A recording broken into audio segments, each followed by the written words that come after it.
and we don't observe that. So I'm just going to ask the question again because you didn't answer it. Why don't we observe that updraft? We do have weather, gases dispersing into existing gases, and the differences in pressure that are created in the complex system that must have containment, debunking outer space and gravity, is the end of my argument. I don't need an advanced knowledge about weather systems and how gas, when I oversimplify, how gas isn't going down in an argument about gravity, and how gas is in fact going up because it's produced at ground level, and there aren't any gas factories in the sky pouring gas, go down, go boom, boom with gravity.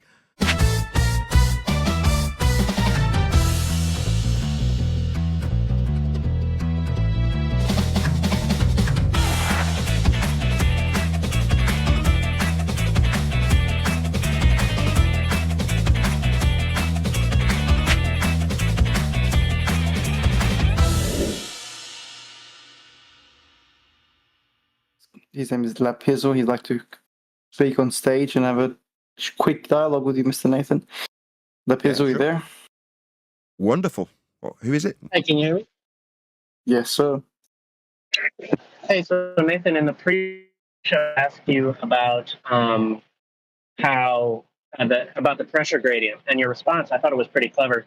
You said the gas is produced at ground level and it expands upwards, so that's what causes the pressure gradient. So my follow-up question is pretty simple. It's just, if that is the case, how come we don't observe a continuous updraft caused by the expansion of that gas? Well, like wind? No, it would. No, not wind. It would materialize as a I'm just a bit continuous confused. updraft from the ground level up. We do have wind.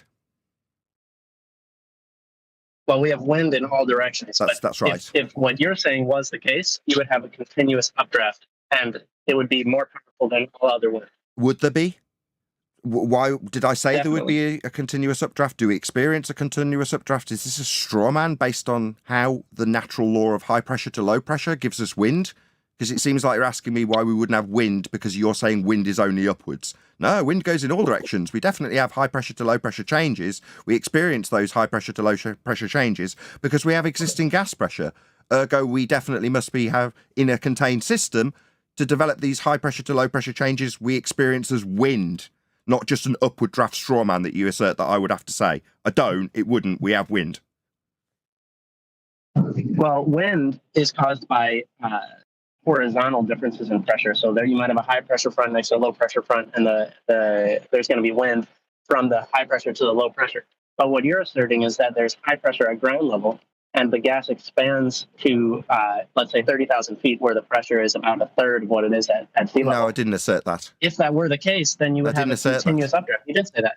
You did say that, and it's on recording. So there's you a said higher that the gas pressure is produced at ground level. You said that the gas is produced at ground level, and it expands upwards, and that's why there is a pressure gradient on Earth.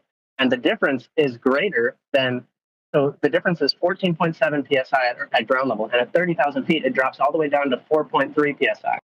So that's a significant difference. And if that was the case, and if the gas was expanding upwards and causing that gradient, then you would have a constant and strong updraft. Sorry, it is. You've just described. So you're saying there is a constant Okay, you updraft. haven't finished. Lapizzo, are you done, buddy? You took it out yet? It's funny that you say that exact same line to every single person. I know. It's because I tried to answer you and you started talking again.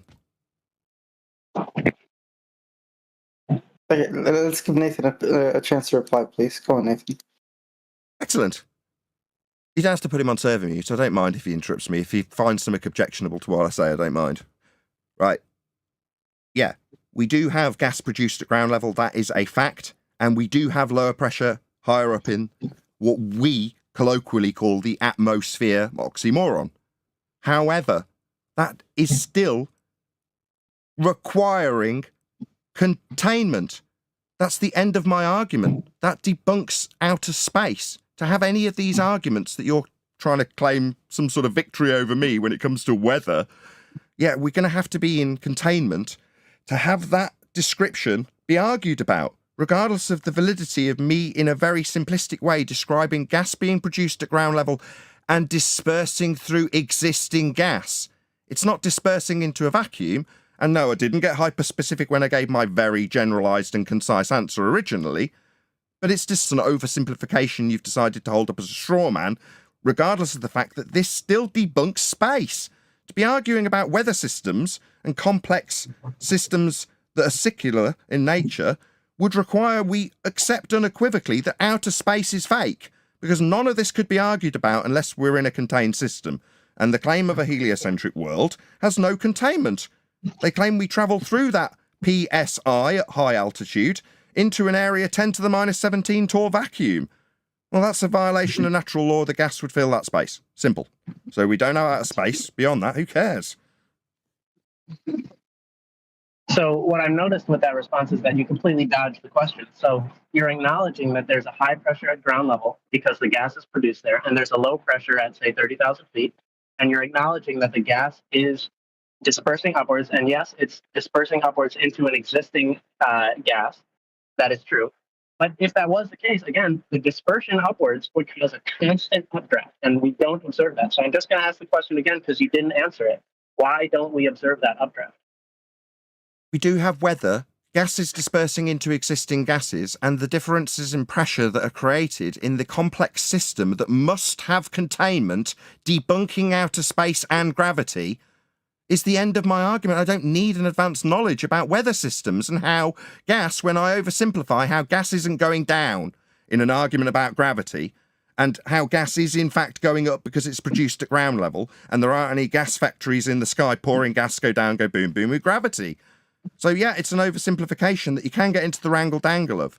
But the wrangle-dangle of how gas behaves won't alter the fact that to be at pressure, you require containment. To have PSI of any value requires I, that's per inch of containment. So at the top of this gas pressure gradient, there must be a per inch of something to press on, not a sky vacuum. That's the end of my part of this argument. We don't have space. Space is fake. Who cares beyond that? Who cares what gas pressure does to create wind and why it doesn't create an updraft? To have a draft at all, we've got to have gas pressure, and that's got to be contained, therefore space is fake. So you keep bringing up containment to try to dodge the question. But again, one more time, you're acknowledging that the gas is dispersing upwards. Why does that dispersion not cause an updraft? You have not answered the question. Right. Is it weather debate? Or is it flat Earth debate that we're having? Because in my mind, the heliocentric assertion is that we have a sky vacuum, and that's a positive assertion. I'm not making any assertions about weather because I don't care. It doesn't bother me. But the globers assert that there's a downward bias, called gravity, holding gas here, and gas does not behave that way. Gas disperses into space. So as you're seeking constant affirmation and acknowledgement from me, do you understand that this fact we have gas pressure to argue about debunks outer space and gravity? Do you understand by concession that by arguing about how we have gas pressure and what gas pressure will do means it's not pressing on a sky vacuum, it's got to be pressing on something, therefore outer space is fake. And gravity isn't applicable when gas isn't going down, it's produced at ground level and goes up.